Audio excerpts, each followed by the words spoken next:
اردو کہانی ناقابل یقین۔ کئی سال پہلے ایک فارسٹ آفیسر کے ساتھ پیش آنے والا واقعہ ہے جو اسی کی زبانی سنیں۔ میرا نام ساحر دلنواز ہے۔ ہماری ڈیوٹی جنگل کے سیکورٹی پر ہوتی تھی، کیونکہ اکثر کرمنل لوگ درختوں کی کٹائی کر کے لکڑیاں اسمگل کرنے کا دھندا کرتے تھے، جو کہ گورنمنٹ کی ملکیت ہوتی ہیں۔ جنگلی جانوروں کا خطرہ بھی ہوتا تھا، اس لیے ہمارا پورا اسلحہ بردار اسٹاف تھا۔ جب کرمنلز کا داؤ نہیں لگتا تو وہ رشوت کی آفر کرتے اور انکار پر دھمکیاں بھی دیتے تھے، لیکن میں جب سے آیا تو ان کے دھندے نہ ہونے کے برابر ہو گئے تھے۔ میں نہ تو خود رشوت لیتا تھا نہ لینے دیتا تھا۔ کچھ لوگ ایماندار تھے جو میرے حق میں تھے، لیکن کچھ لوگ مجھ سے خائف تھے کہ یار ان کے آنے سے تو جیب بھی خالی اور جان کا خوف الگ۔ مجھے پیٹھ پیچھے کی ساری رپورٹس ملتی رہتی تھی۔ ایک دن نائٹ شفٹ والے آئے اور کچھ کام کی وجہ سے ہمیں نکلتے ہوئے اندھیرا چھا گیا۔ جیپ میں میرے ساتھ ایک ڈرائیور، 2 گن مین تھے۔ ہم بہت چوکنے ہو کر کچے راستے پر رواں دواں تھے۔ اچانک سامنے ہیڈ لائٹس میں ایک درخت اس انداز میں راستے میں گرا نظر آیا کہ پورا راستہ ہی بلاک ہو گیا تھا۔ ڈرائیور نے بریک لگایا، سب اترے، دائیں بائیں کوئی دکھائی نہ دیا تو ہم سب مل کر درخت سائڈ پر کرنے لگے۔ اتنے میں چند خطرناک لوگ ہمارے ارد گرد بندوقیں تانے کھڑے تھے۔ بولے جو کچھ بھی ہے نکالو ورنہ لاشیں بھی نہیں ملیں گی۔ ہم بے بس تھے۔ اسلحہ جیپ میں تھا، ابھی وہ ہماری طرف بڑھ ہی رہے تھے کہ ایک جوان پتہ نہیں کہاں سے اچانک ہماری جیپ کی آڑ میں سے ان پر گن تانے کھڑا تھا۔ بولا پولیس نے چاروں طرف سے گھیرے میں لیا ہوا ہے، زندہ رہنا چاہتے ہو تو گنیں میرے پاس پھینک دو، ہم کئی دن سے تمہارے تعاقب میں تھے۔ انہوں نے گنیں پھینک دی۔ لڑکے نے ہمیں کہا چاروں جلدی سے جیپ کے پاس پہنچو۔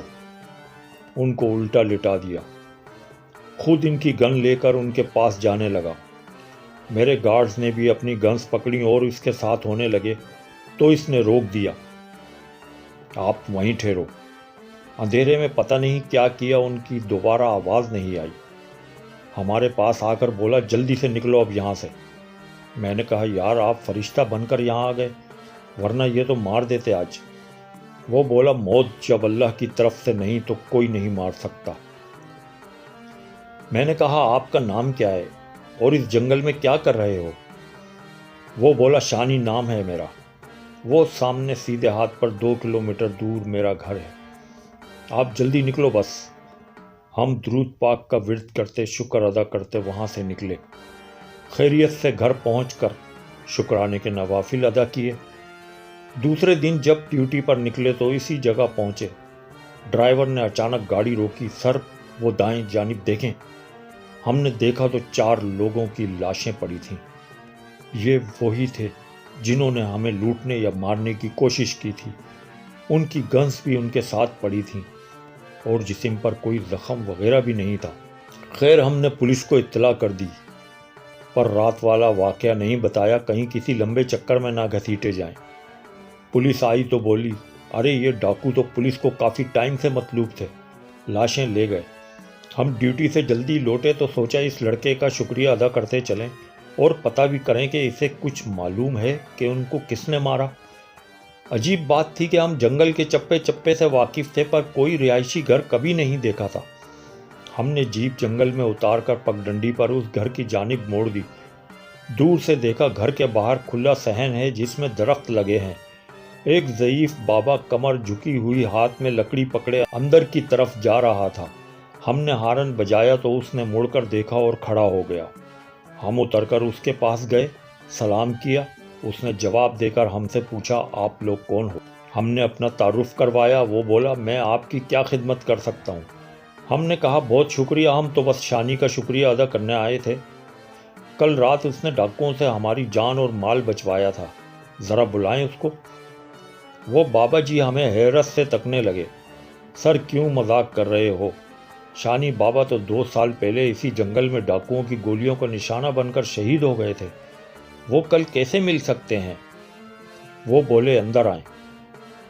ہم ان کے پیچھے اندر گئے تو ایک بڑے فریم میں اسی لڑکے کی تصویر لگی تھی۔ وہ بولا یہ دیکھیں صاحب، شانی بابا یہ تھے ہم حیرت اور خوف سے ایک دوسرے کو دیکھ رہے تھے۔ ہم نے کہا یہی لڑکا رات کو ہمیں ملا تھا۔ میں نے پوچھا آپ کے علاوہ اور کون رہتا ہے یہاں؟ جواب گول کرتے ہوئے وہ بولے، آپ کو پکا یقین ہے کہ رات کو شانی بابا ہی تھے؟ جی 100% یہی لڑکا تھا۔ وہ بولے شاید اب اپنا انتقام لے کر اس کی روح کو سکون آ گیا ہوگا۔ ہم واپس چلے آئے۔ دوسری صبح ہم نے سوچا کہ بابا اکیلے رہتے ہیں، ان کے لیے کچھ کھانے پینے کا سامان لے چلتے ہیں۔ ہم سامان لے کر وہاں پہنچے تو کسی گھر کا نام و نشان تک نہیں تھا۔ بس وہی درخت جو گھر کے باہر تھے وہ ویسے ہی تھے۔